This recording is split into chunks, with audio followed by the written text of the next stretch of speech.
it's Connie Erickson. Welcome to another Live at 5. And today I want to talk about emotional self-care. Last week I talked about self-care in general, but today I want to talk more specifically about emotional self-care because one, I'm a therapist and that is my area of expertise, but two, emotional self-care is probably the area of self-care that has the most impact on all of your relationships. You, not your partner or anyone else, need to be the person most responsible for your emotional well-being. It's so important, and here's why. Here's why it's important in a primary relationship. So let's say you meet your partner, you fall in love, and you feel great. There is no better drug than new romance. You might even believe that your partner is the source of your awesome mood, which is totally cool until it isn't. So biologically, that feeling, that just euphoric feeling, is the result of this brain chemical called PEA, phenylethylamine. So by nature, this chemical eventually loses its effectiveness after the infatuation phase passes, and then you go back to your normal state of happiness or unhappiness. That is the general level of happiness you had before you fell in love.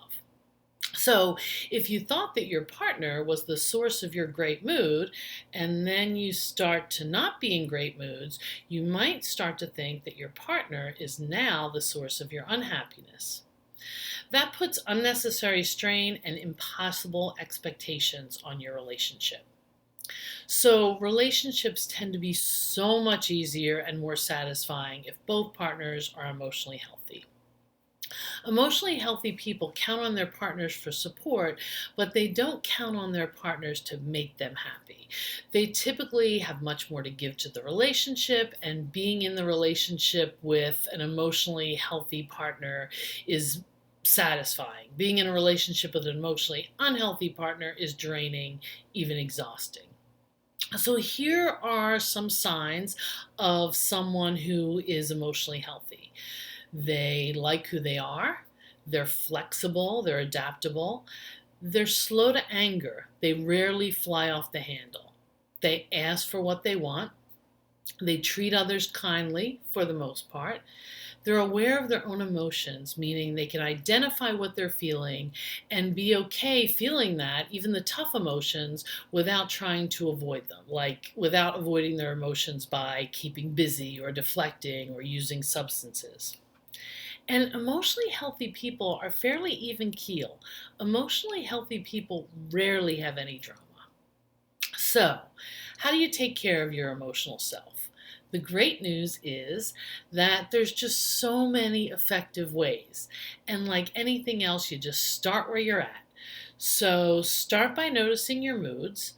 How are you feeling most of the time? Everyone gets in bad moods, but if you're frequently irritated or angry or sad or anxious, you probably need to work on that. So, how are you feeling most of the time? Look at how you treat your partner. Again, occasionally everyone fights, but if you find yourself frequently snapping or blaming, it's probably more a reflection of your own emotional health than how your partner's acting. So if you look at that and you decide you need some work, or if your partner thinks you need some work, because frequently they see us more clearly than we can see ourselves, here are some ways to start taking care of your emotional self. The first, I think it's the biggest, is to mind your thoughts. So we tend to believe the first thing that pops into our mind, like, I'm such an idiot, or he doesn't respect me, or what if I lose my job? So I want you to learn to evaluate your thoughts and think more realistically. Look for other ways of seeing things, like, are there ways that I'm not an idiot? Ways that he does respect me? Or what if I don't lose my job? There's more to it than this. It takes a lot of practice and it's too much to teach in a few minutes. The whole school of thought is called cognitive therapy. But if you want more on this, my favorite book is Feeling Good by David Burns. It's a classic and it's updated every few years. Also, in my 6-week relationship course, we dedicate an entire week to this topic. And if you want some individual coaching on the matter, I do that too. All right, so that's the first one, mind your thoughts. The second one is meditate. So you might think this is too out there for you, but hear me out. It's so easy and so simple and so effective. Meditation will help give you a longer fuse so you can better deal with life's ups and downs and your partner's quirks without getting so annoyed, without giving up, without overreacting. I've heard it many times. People say, I can't meditate, I can't stop my brain. And you don't have to. You can still meditate. It just means that you're noticing.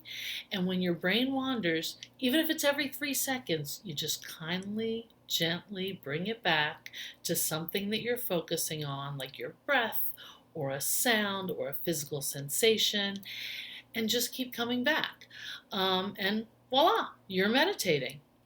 There's so many apps these days. Three of my favorites are Calm, Insight Timer, and Headspace. They can all guide you, or you can do a YouTube meditation, or you can just do it for free yourself. Another thing that is easy, simple, and effective is just get outside. Sunlight and fresh air do wonders for your mood. It's evidence-based, effective medicine. There are also like happy lights that simulate sunlight, and they're like you can get a good one for under $40 on Amazon. Exercise is really good emotional self-care. Same as above. It's evidence-based, effective medicine. Recently, the CDC, the Center for Disease Control, reviewed data from over 1 million people who had self-reported their bad mental health days and their exercise habits, among other things, among a bunch of other things. People who exercise 3 times a week or more reported 43% fewer bad mental health days. That's almost half over the previous month than people who did not exercise. So people that exercised had about half as many bad mental health days as people who did not exercise. Another thing you could do is journal. I journal almost every day, and for me, it helps me put things in perspective. It helps me to dump all my thoughts out, put them on paper so they're not cluttering up my brain for the rest of the day. Um, I'll give you a couple more. You can socialize. It's so important. Again, it's been studied. Even socially anxious people do well to interact with other people sometimes. It's good for your mood and your overall mental health. And last but not least, an upbeat playlist. Like, never underestimate the power of music to motivate you or improve your mood. So these are some of my favorite emotional health tools, but there's always more. And again, just start where you are. Just try one, be diligent, and find what works for you. Your partner and everyone in your important relationships will thank you for it. All right, that's it. And drop a line. Tell me how it's working for you and what you want to hear more of. All right, thanks a lot. See you next week.